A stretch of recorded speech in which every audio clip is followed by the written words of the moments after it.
નમસ્કાર મિત્રો, આજના વિડીયોમાં આપણે પ્રાર્થના સભા સંચાલન કેવી રીતે કરવું તે જોઈશું. નમસ્તે, સુપ્રભાત. આજના સુંદર દિવસની શરૂઆત કરવા માટે આપણે સૌ એકત્રિત થયા છીએ. જેમ મનને શુદ્ધ કરવા માટે સ્નાન જરૂરી છે, તેમ આત્માને શુદ્ધ કરવા માટે પરમાત્માની પ્રાર્થના મિત્રો જરૂરી છે.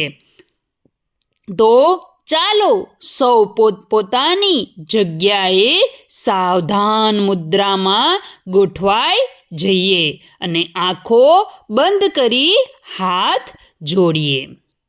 જીવનની હર સવારમાં તારું નામ હોય, જીવનની હર સવારમાં તારું નામ હોય, મારા હર કામમાં તારું જ કામ હોય.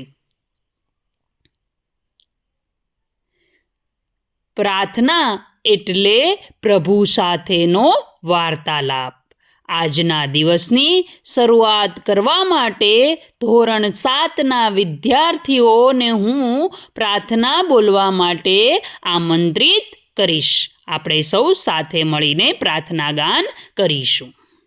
ત્યાર પછી ધૂન હોય તો હવે આપણને ઈશ્વરનું નામ સ્મરણ કરીશું. હૃદયને પવિત્ર કરવા માટે આપણે સૌ સાથે મળીને ધૂન બોલીશું. જે ધૂનના શબ્દો છે, અહીં તમારે જે ધૂન રાખી હોય એ ધૂનનું નામ બોલવાનું, અને કોઈ વિદ્યાર્થી ગાવા આવવાના હોય તો તેમનું નામ બોલવાનું. ત્યાર પછી આવશે ભજન. ભક્તિના રંગે રંગાવા માટે હવે ધોરણ 6ના વિદ્યાર્થીઓ એક સુંદર ભજન રજૂ કરશે. જેના શબ્દો છે, અહીં તમારે ભજનનું નામ બોલવું. ત્યાર પછી સુવિચાર માટે વિચારો એવા રાખો કે તમારા પર વિચાર કરવો પડે.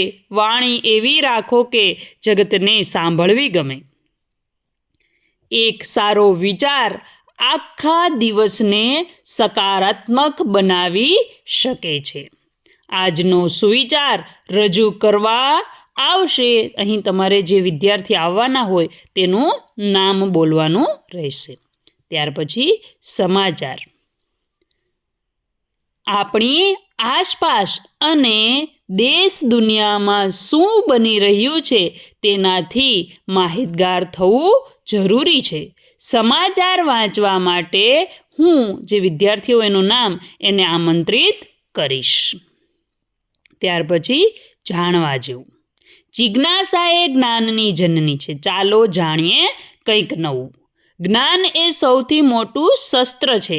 આજે કંઈક નવું જાણવા માટે હું વિનંતી કરીશ કે તેઓ અહીં આવી અને આપણને અવનવું જણાવે.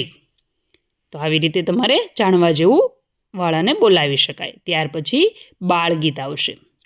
બાળપણના એ દિવસો, નિર્દોષ હાસ્ય અને ગીતોની મોજ હવે નાના ભૂલકાઓ માટે અને આપણા સૌના મનને પ્રફુલ્લિત કરવા માટે એક સુંદર બાળગીત રજૂ કરવા માટે હું આમંત્રિત કરું છું.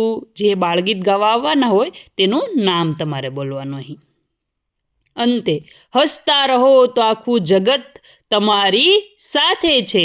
હસતા રહો તો આખું જગત તમારી સાથે છે.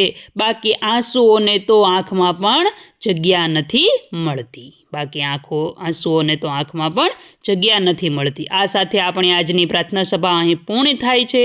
આપ સૌનો દિવસ મંગલમય રહે તેવી શુભેચ્છા. હવે આપણે સૌ શાંતિથી પોતપોતાના વર્ગખંડમાં જઈશું.